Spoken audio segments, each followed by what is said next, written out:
This is Tom Fox, and I'd like to welcome you to a special 5-part podcast series celebrating Compliance Week, which is sponsored by Conversant.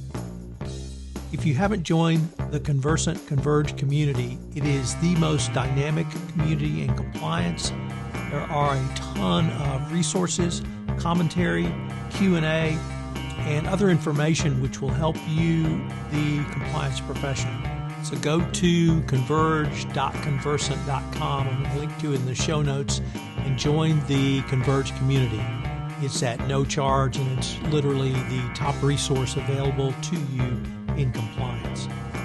Over this 5-part podcast series, I'm going to visit with 5 Conversant folks about why they are so passionate about driving ethics to the heart of business. I know you will enjoy this series in honor of Compliance Week. My guests over this series are Philip Winterburn, Jennifer Jaffe, Stephanie Holmes, Autumn Sinelli, and Asha Palmer. I know you will enjoy them. Hello, everyone. This is Tom Fox, back for another episode, and today I have with me Jennifer Jaffe. Jennifer is the Chief Product Officer at Conversant. Jennifer, first of all, welcome, and thank you so much for taking the time to visit with me today. Thanks, Tom. I really appreciate the opportunity to speak with you. Jennifer, I was really intrigued and wanted to visit with you on this topic about why you're so passionate about compliance, because you're not a lawyer. You're not an internal auditor. You have a completely different professional background, but you bring some of the same passion that the other people I've interviewed, and indeed I bring, to compliance. So I wanted to maybe ask you, why are you so passionate about compliance and ethics? Sure. I think that for me personally, my passion really kind of exists on 2 separate levels. There's a personal passion, and I can speak to that. And then I think there's a real professional intersection between product development and compliance. So if I pick at the first one first, just why personally I'm so motivated. I think that, as a product person, I know I am fundamentally motivated to solve thorny problems and to create better outcomes. That is kind of why we do what we do. But to be given the opportunity for the outcome of that work to literally result in protecting another human being's safety or furthering a more just society, that becomes sort of the most beautiful version of the work that I have trained to do. So on a personal level, I would say that drives my personal passion. Separately, I think that it's a very interesting and important intersection, product development and ethics, and specifically just sort of that concept of ethical product development. Is that a thing? I believe it is a thing. I believe it is a responsibility that we have as product definers and designers and developers. We have a responsibility to take very direct action to create more ethical products, more ethical systems.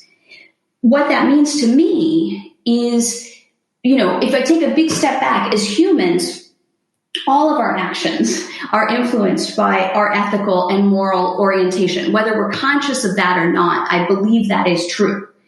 And so if I juxtapose that with my role as a product developer, and I recognize that as a product developer, I have the ability to make something that could potentially could affect millions of lives globally, or no one, but my decisions have not just potential, but intended consequences for humans, other human beings. And in Conversant's case, perhaps the most vulnerable humans among us at their greatest time of vulnerability. So I believe that as product developers and personally, I need to continue to ask myself, do I commit to putting out products that are helpful or harmful? How is it that I consciously acknowledge and address my personal biases and hold my team, frankly, accountable to the same in the definition, design, and development process? How is it that we intentionally build trust and accountability and privacy and transparency of purpose and inclusion into the products and the systems and experiences that we deliver? And I guess the last thing on this for me is that at Conversant specifically, there's a bit of a funhouse mirror, because when we examine this issue, there's a ripple effect to the work that we do. We're building our products and services specifically so that our clients can do just that, intentionally build trust and accountability and inclusion and privacy into the systems and experiences they are delivering to their employees. And so that multiplies my personal ethical impact as a product developer, Conversant's ethical impact. And so this responsibility is always top of mind for me. I think ethical product development has always been a curiosity for me. It's been a lifelong aspiration, professional aspiration, but now more than ever, it's a mandate. You also mentioned professionally the products that your team create, but that Conversant delivers for its customer base. How do you see your role, your passion around that step that perhaps you might be one step removed from, yet you're integrally a part of, which is the customer experience around driving ethics to the core of business? I mean, fundamentally, for better or for worse at Conversant, the buck stops with me in terms of the product that we design, deliver, and that ultimately is in the hands of not just our clients, but their employees.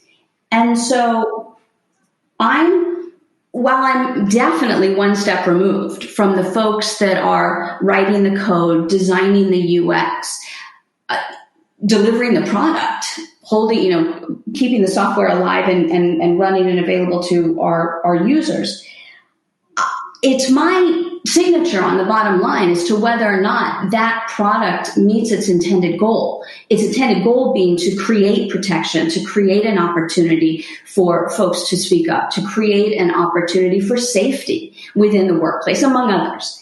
And so I think that I don't see a split between I don't see the degrees of separation between myself and ultimately the experience that our clients are delivering. If our product doesn't uphold its promise, then that's my responsibility as much as anyone, more than anyone at Conversant. Jennifer, this has been, for me, an extraordinarily powerful podcast with you. I rarely get to speak with a chief product officer or product developer about their passion around compliance. So I wanted to thank you for taking the time to visit with me, and I look forward to continuing the conversation. Thanks so much, Tom. Hope you've enjoyed this episode in Conversant's 5-part tribute to Corporate Compliance and Ethics Week. Please check out the Converge community. I've linked to it in the show notes. It is literally the best single resource for the compliance practitioner. Best of all, it's available to you at no charge. This is Tom Fox. Thank you so much for listening to this podcast series. This 5-part production has been a special production of the Compliance Podcast Network and Converge.